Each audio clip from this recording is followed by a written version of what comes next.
आज की दुनिया सिर्फ जमीन पर नहीं बदल रही, आसमान और स्पेस तक पहुंच चुकी है। आज जियोपॉलिटिक्स का मतलब है स्पेस, डिफेंस और स्ट्रेटजी को समझना, क्योंकि यहीं से भविष्य की दिशा तय होती है। Are K news affairs in मुद्दों को मुश्किल शब्दों में नहीं, सरल भाषा में समझाता है कि क्या हो रहा है, क्यों हो रहा है और भारत के लिए इसका क्या मतलब है। तो आप जुड़े रहिए आर के न्यूज अफेयर्स से। नमस्कार दोस्तों, राफेल के नाम पर जो चाल खुद फ्रांस भी भांप नहीं पाया, उसे भारत ने यूएई के साथ मिलकर पूरी तरह पलट दिया। अरबों डॉलर का खेल अब सीधा भारत की झोली में आने वाला है। दुबई के शेख और नई दिल्ली के रणनीतिकारों ने मिलकर ऐसा ब्लूप्रिंट तैयार किया है जिसे देखकर चीन की बेल्ट एंड रोड इनिशिएटिव वाली फाइलें रद्दी की टोकरी में जाती दिख रही हैं। जिस फाइटर जेट को दुनिया उड़ाने के लिए तरसती है, अब उसकी सांसें भारत के इशारों पर चलेंगी। मेंटेनेंस के नाम पर भारत ग्लोबल बॉस बनकर उभरा है। खाड़ी देशों में अब डॉलर नहीं, भारत की तकनीकी ताकत की गूंज सुनाई देगी।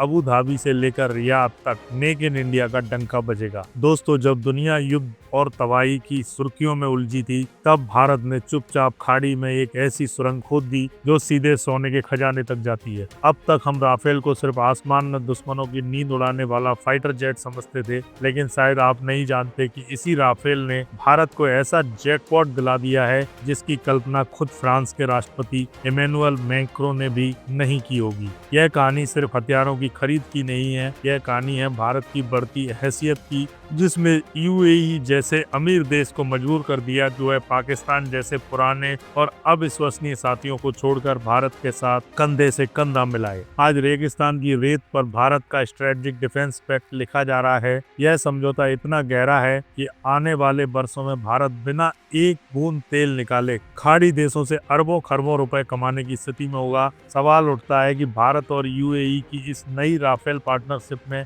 ऐसा कौन सा सीक्रेट क्लॉज है जिसने चीन और पाकिस्तान की नींद उड़ा दी। क्यों अब दुनिया भर के राफेल विमान सर्विसिंग के लिए फ्रांस नहीं बल्कि भारत की ओर रुख करेंगे। और सबसे बड़ा सवाल, क्या यह डिफेंस डील भारत को मिडिल ईस्ट का नया सिक्योरिटी प्रोवाइडर बनाने जा रही है? इन सारे रोंगटे खड़े कर देने वाले सवालों के जवाब इसी कहानी में छिपे हैं। तो वीडियो पर बने रहिए और अपने विचार कमेंट में जरूर लिखिएगा। गणतंत्र दिवस के मेहमान और इस सीक्रेट डील की सच्चाई से पर्दा उठाते हैं। 2026 के गणतंत्र दिवस के आसपास कूटनीतिक गलियारों में जबरदस्त हलचल देखने को मिली। अबू धाबी के क्राउन प्रिंस शेख खालिद बिन मोहम्मद बिन जायद अल नहयान भारत पहुंचे। दुनिया को यह एक सामान्य दौरा लगा, लेकिन बंद कमरों में जो दस्तखत हुए वे इतिहास बदलने वाले थे। भारत और यूएई एक ऐतिहासिक रक्षा सहयोग समझौते की ओर बढ़ चुके हैं और इसके केंद्र में है राफेल। भारत पहले से राफेल उड़ाता है और यूएई के पास दुनिया का सबसे बड़ा राफेल बेड़ा आने वाला है, करीब 80 विमान। अब तक इन विमानों की मरम्मत, स्पेयर पार्ट्स और टेक्नोलॉजी के लिए दोनों देशों को फ्रांस पर निर्भर रहना पड़ता था,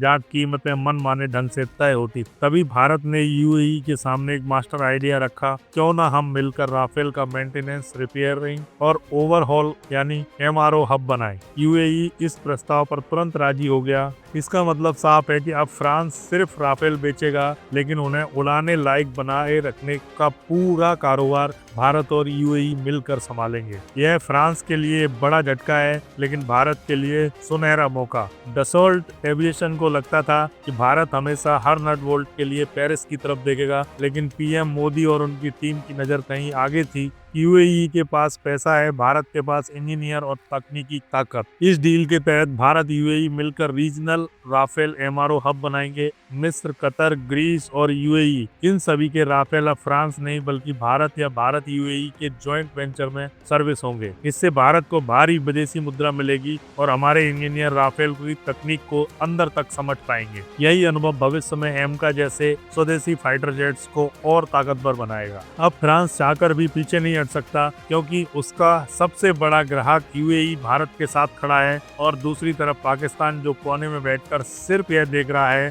कि कैसे खाड़ी देश अब इस्लामाबाद नहीं, नई दिल्ली की ओर सुरक्षा के लिए देख रहे हैं। एक समय था जब पाकिस्तानी सेना खाड़ी में सिक्योरिटी गार्ड की तरह काम करती थी, लेकिन आज ना उसके पास पैसा है, ना टेक्नोलॉजी और ना भरोसा। यूएई का भारत के साथ यह रक्षा समझौता पाकिस्तान के लिए करारा झटका है। यह साफ संदेश है कि भविष्य भावनाओं से नहीं भरोसे और ताकत से तय होगा। राफेल से शुरू हुई यह साझेदारी ड्रोन, साइबर सिक्योरिटी और स्पेस टेक्नोलॉजी तक जाएगी। यूएई ने 140 करोड़ लोगों का भारतीय बाजार और भारत की तकनीकी क्षमताओं पर दांव लगाया है और आज हालत यह है कि पाकिस्तान उसी यूएई से कर्ज मांगने की हालत में खड़ा है और भारत अब यूएई के साथ मिलकर अरबों डॉलर के मेगा प्रोजेक्ट्स पर साइन कर रहा है। अब सवाल यह उठता है, इससे भारत का खजाना कैसे भरेगा? जवाब है और भी बेहद दिलचस्प। दरअसल एविएशन मेंटेनेंस यानी एमआरओ का बाजार ही अरबों डॉलर का है। किसी भी फाइटर जेट की पूरी उम्र में उसकी मरम्मत, सर्विसिंग और देखरेख पर होता है। अब तक यह पूरा पैसा अमेरिका, फ्रांस और ब्रिटेन जैसी पश्चिमी कंपनियों की जेब में जाता था, लेकिन अब भारत सिर्फ इस बहती गंगा में हाथ धोने नहीं बल्कि पूरा बांध बनाने उतर चुका है। जब राफेल और दूसरे विमानों के स्पेयर पार्ट्स भारत में बनेंगे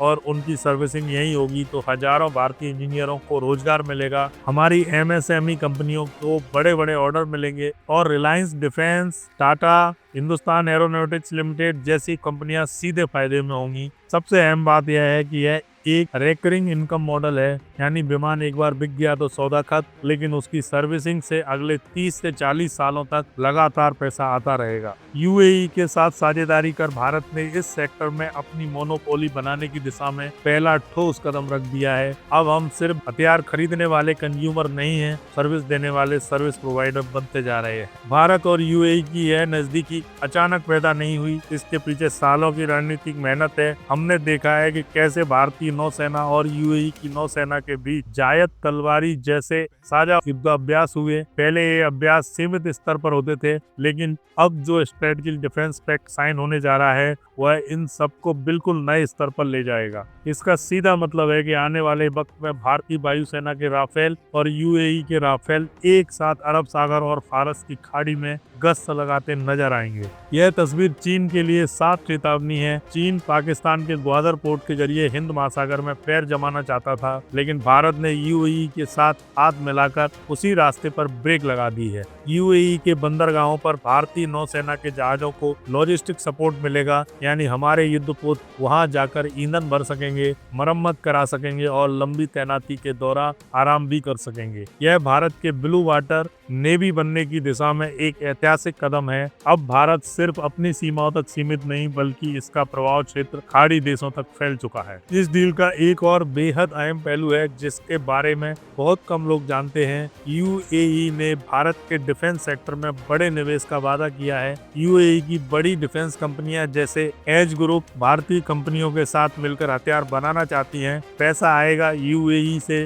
मैन्युफैक्चरिंग होगी भारत में और फिर ये हथियार पूरी दुनिया, खासकर अफ्रीका और अरब देशों को बेचे जाएंगे। सोचिए, पूंजी उनकी, तकनीक और मेहनत हमारी और मुनाफा दोनों का। यह मेक इन इंडिया के लिए किसी रॉकेट फ्यूल से कम नहीं है। अब तक हम रिसर्च फंड की कमी का रोना रोते थे, लेकिन अब अरब देशों के पेट्रो डॉलर सीधे भारत की डिफेंस लैब्स में लगने वाले हैं। इसका असर यह होगा कि भारत का डिफेंस एक्सपोर्ट जो अभी करीब 2000 करोड़ रुपए का है, वह आने वाले वर्षों में कई गुना बढ़ सकता है। राफेल डील की आड़ में यूएई से लिया गया यह निवेश का वादा ही असली खजाना है, जिसके बारे में शायद फ्रांस भी पूरी तरह अनजान था। 2026 में खड़े होकर जब हम पीछे मुड़कर देखेंगे तो साफ समझ में आएगा कि भारत विदेश नीति कितनी गहराई से बदल चुकी है। कभी हम अरब देशों को सिर्फ तेल का स्रोत और लेबर भेजने की जगह मानते थे, लेकिन आज हम उनके स्ट्रेटेजिक पार्टनर हैं। यह बदलाव प्रधानमंत्री मोदी की उस नीति का नतीजा है जिसमें उन्होंने धर्म को कूटनीति से अलग रखकर केवल राष्ट्र को केंद्र में रखा है। आज यूएई के लिए